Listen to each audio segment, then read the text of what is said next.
buttercream cakes.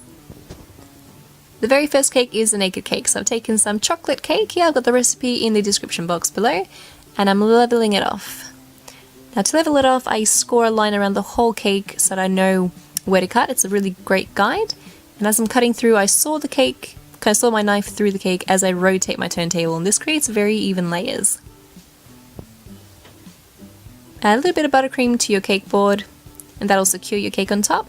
Then apply some sugar syrup. I have the recipe for the sugar syrup in the description box below. This just keeps your cake moist for longer and fresher for longer. Also helps to preserve it too. Apply your buttercream, put on the next layer, and just continue that system. So you have your sugar syrup, your frosting, and then your cake. And then start tidying up the outside. I've added some extra buttercream in the areas of the frosting where there was kind of missing. There was a bit of a gap. And then using your spatula, just bring that frosting up against the cake. Then I'm using a number 3 tip to create these little pearls. I just let the bowl of frosting build, and then I sort of bring it up to the left. So it's like a shell border, really. Just like so, and then attach some flowers onto it, whatever looks nice on top. Here are just some fresh ranunculus roses. I'm sure I pronounced that wrong. I have no idea how to say it. Ranunculus. I think it's ranunculus. Anyway, the next cake. This is half pearl border with a kind of floral arrangement on top. So following the exact same steps. I won't waste your time here, I've already showed you this. So just showing you how to apply frosting with the spatula instead of a piping bag. Then add a generous amount of frosting onto the side of the cake and on the top, and that'll create our crumb coat. So whatever crumbs are loose will not make it into the final layer of frosting. That'll be nice and clean. Then take off any excess, bring that extra lip of frosting up towards the middle of the cake.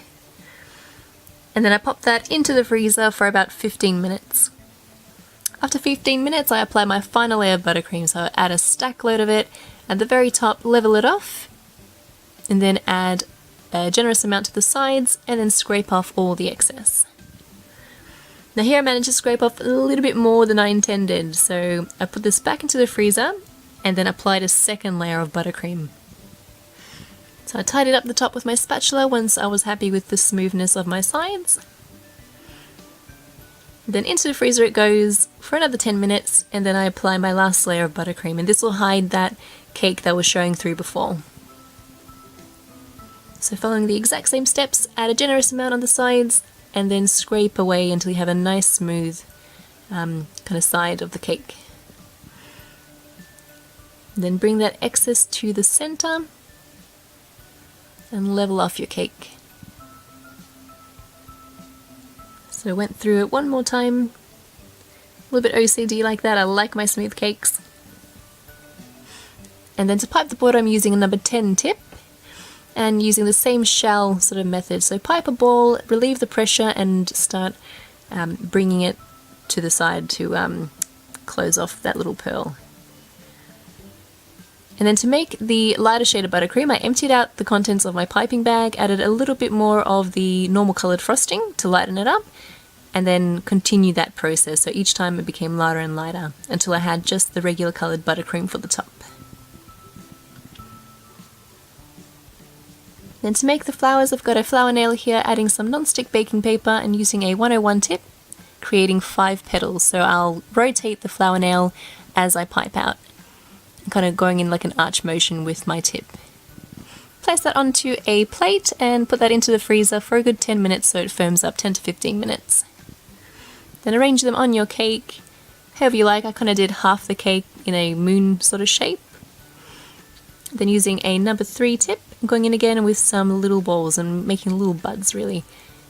Then I'm using a number 67 tip to create the leaves. It's going around the whole of the cake. And then using a number 3 tip again, just creating little buds into the center of each blossom. Now for the final cake, the flower border with the pretty fondant bow. To create this cake, follow the exact same steps as previously, and I've put this cake onto a container, that way it's a lot more raised and it's easier to pipe. And I'm using the number 1 tip to create these little petals. But similar concept, you pipe a large ball, and as you're moving it into the center, you relieve the pressure on the piping bag so the frosting comes out thinner, and then you close it off at the center. And I just kept doing that all the way around the cake, sort of alternating 2 then 1, 2 then 1. Trying to keep this even is pretty difficult. You might want to mark it beforehand. And then with the one tip again, going in with a little bit of green for the center of my flowers. And then I've used a number 65 tip to create these really little leaves. And then to create the bow, I've got some fondant here that I've coloured soft pink, some Americolour gel food colour. Bringing those into the centre so that I have 2 even sizes of the bows. Cutting it in the middle and then creating like an M shape, giving it a bit of a pinch to close that off. We have our first side of the bow, do the same with the second side. And then stick your finger in there, just wriggle it around to open it up, and that way it stands up. And to create the centre of the bow, just cut out another strip of fondant and just adhere it to the centre.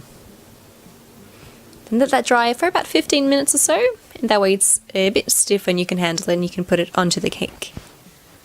Create 2 arms for your bow and place the bow directly on top.